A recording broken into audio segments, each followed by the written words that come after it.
წარმოიდგინე, რომ ყოველთვიურად ათასობით დოლარს კარგავ მხოლოდ იმიტომ, რომ ფაილების შესანახად არასწორი შენახვის კლასი აირჩია. უცნაურად ჟღერს, არა? მაგრამ ზუსტად ეს ხდება ასობით კომპანიაში დღითი დღე. თქვათ არის კომპანია DataCore, რომელიც წარმატებული IT სტარტაპია.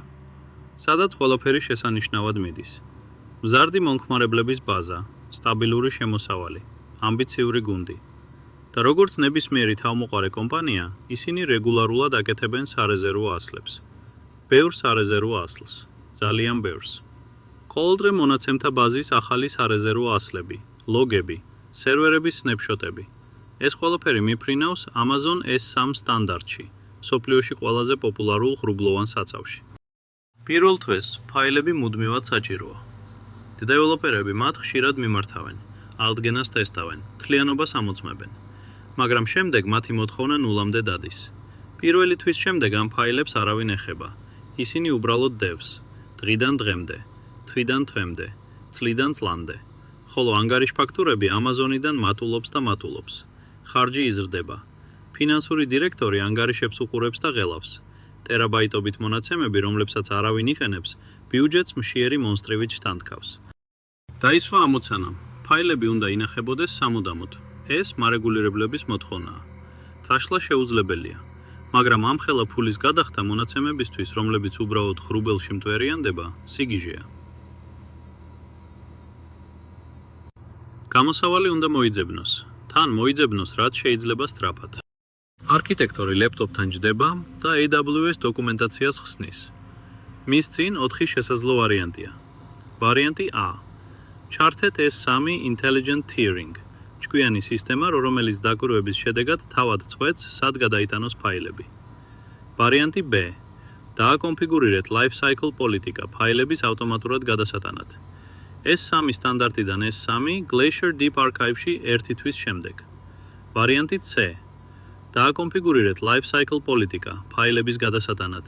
S3 სტანდარტიდან S3 Standard Infrequent Access-ში 1 თვის შემდეგ. ვარიანტი D. დააკონფიგურირეთ Lifecycle პოლიტიკა ფაილების გადასატანად S3 სტანდარტიდან S3 One Zone Infrequent Access-ში 1 თვის შემდეგ. ეხლა შენი ჯერია. წარმოიდგინე, რომ შენ ხარ ის არქიტექტორი. კომპანიის ბიუჯეტი შენს ხელშია. რომელ გადაწყვეტილებას აირჩევ? დაფიქრდი. აწონ-დაწონე ყველა ფაქტორი. ღირებულება, საიმედოობა, მონაცემებზე წვდომის პატერნი. როცა მზად იქნები, დაწერე შენი პასუხი კომენტარებში. A, B, C თუ D. მოსაფიქრებლად გაქვს 15 წამი.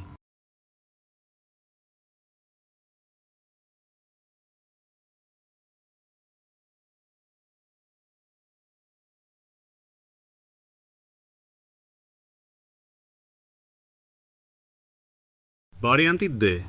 S3 One Zone Infrequent Access. დავიწყოთ ყველაზე არასაიმედო ვარიანტით. One Zone IA მიმზიდველად ჟრერს, სტანდარტულ საცავზე იაფია. მაგრამ არის ერთი კრიტიკული მომენტი, რომელიც მთელ იდეას ანგრევს. სიტყვები One Zone ეს უბრალოდ დასახელება არ არის. ეს ერთგვარი გაფრთხილებაცაა. თქვენი მონაცემები ინახება მხოლოდ ერთ ხელმისაწვდომობის ზონაში. თუ ეს ზონა მთხრიდან გამოვა, მაგალითად, ხანძარი მონაცემთა ცენტრში, წყალდიდობა, მიწისძვრა, თქვენი სარეზერვო ასლები ქრება, თან სამუდამოდ. ხომ გახსოვთ ჩვენი ამოცანის პირობა?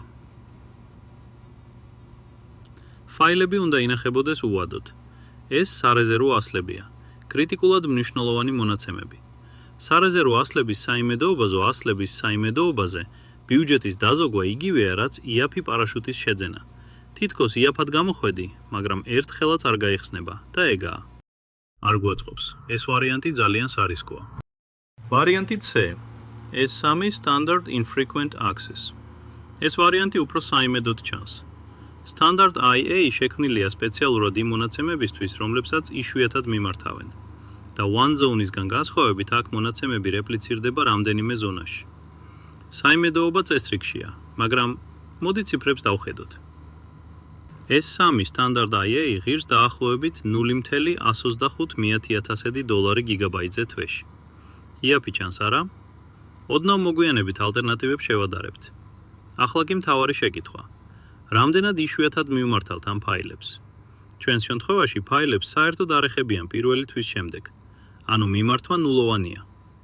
სტანდარტ IA ოპტიმიზებულია იმ მონაცემებისთვის, რომლებსაც ხანდახან მაინც კითხულობენ, თვეში ერთხელ ან კვარტალში ერთხელ. ხოლო იმ მონაცემებისთვის, რომლებიც მკვდარ ტვირთად დევს წლობით, უკეთესი გამოსავალი არსებობს. ეს ვარიანტი ცუდი არ არის, მაგრამ ოპტიმალური არაა. ვარიანტი A. S3 Intelligent Tiering, ინტელექტუალური განაწილება. აქ სისტემა თავად აანალიზებს ცდომის პატერნებს და ფაილების შენახვის კლასებს შორის გადააქვს. ეს მართლაც კარგი მიდგომაა ზოგიერთი სცენარისთვის, მაგრამ პრობლემები აქაც არსებობს. პირველი, Intelligent Tiering მონიტორინგისთვის ვიხდით მცირე თანხას ყოველ ობიექტზე. როცა მილიონობით ფაილი გაქვს, ეს სოლიდურ თანხად იქცევა. მეორე და მთავარი, ჩვენ უკვე ვიცით ფაილებზე ცდომის პატერნი. რატომ უნდა გადაუხადოთ ჭკვიან სისტემას ანალიზისთვის, როცა პასუხი უკვე ვიცით? ფაილები აქტიურად გამოიყენება ერთი თვე, შემდეგ კი მორჩა. ეს უკვე გამოცანა არ არის, ეს ფაქტია. Intelligent Tiering იდეალურია, როცა ცდომის პატერნი არაპროგნოზირებადია. როცა არ იცი, რომელი ფაილები იქნება პოპულარული ხვალ, მაშინ კი ბატონო, მანქანა მიფიქროს შენს მაგივრად. მაგრამ როცა პატერნი ცნობილია და სტაბილურია, ეს იგივეა, რაც დაიქირავო დეტექტივი საკუთარი სახლის მისამართის გასარკვევად. ამ ვარიანტში შემოთავაზებული ფუნქციონალი ზედმეტია ჩვენი სცენარისთვის. ვარიანტი B. S3 Glacier Deep Archive არის გამარჯვებული. ის ყველაზე იაფი საცავია მთელ Amazon S3 ეკოსისტემაში. მოდი დავხედოთ ციფრებს. S3 სტანდარტ 0.23 $, გიგაბაიტზე თრეში. S3 სტანდარტ IA 0.125 $, გიგაბაიტზე თვეში. S3 Glacier Deep Archive 0.99 $, გიგაბაიტზე თვეში. გამოდის, რომ Deep Archive დაახლოებით 20 ჯერ უფრო იაფია, ვიდრე სტანდარტ IA. 1 ტერაბაიტ მონაცემებზე ეს სხვაობაა $12 და $1 შორის თვეში. პეტაბაიტზე კი $12,000 და $1,000 შორის ყოველ თვეს. დიახ, ისიც გასათვალისწინებელია, რომ მონაცემების ამოღებას 12 საათამდე დრო სჭირდება, მაგრამ ჩვენს кейსში ფაილები არ სჭირდებათ პირველი თვის შემდეგ. თუ ოდესმე საგანგებო სიტუაციაში არქივიდან რაიმეს აღდგენა დაგჭირდება, რამდენიმე საათის დაცდა პრობლემა არ უნდა იყოს. ამ მიდგონის კონფიგურაცია ელემენტარულია. ქმნი Life Cycle პოლიტიკას, რომელიც 30 დღის შემდეგ გადაიტანს ფაილებს Glacier Deep Archive-ში. სულ ეს არის. სისტემა ავტომატურად მუშაობს. საიმედოობა კი 11-9-ია. შენი მონაცემები უსაფრთხოდ იქნება, მაშინაც კი თუ Amazon-ის მონაცემთა ცენტრების ნახევარი დაიძირება. გავშალოთ თუ რა ისწავლე დღეს. საცავის არჩევა. ეს სტრატეგიული გადაწყვეტილებაა, რომელიც კომპანიის ბიუჯეტზე წლების განმავლობაში პირდაპირ მოქმედებს. დაიმახსოვრე ეს 3 საცავის არჩევის 3 წესი. პირველი, გაარკვიე ფაილებზე ცდომის პატერნი. მეორე, არ გადაიხადო ზედმეტი იმ ფუნქციებში, რომლებიც არ გჭირდება. მესამე, არქივისთვის, რომელიც სამუდამოდ ინახება, Glacier Deep Archive შენი საუკეთესო მეგობარია. რომელი პასუხი აირჩიე, დაწერე კომენტარებში. და თუ ეს ვიდეო სასარგებლო იყო, იცი რაც უნდა გააკეთო. მომავალ შეხვედრამდე.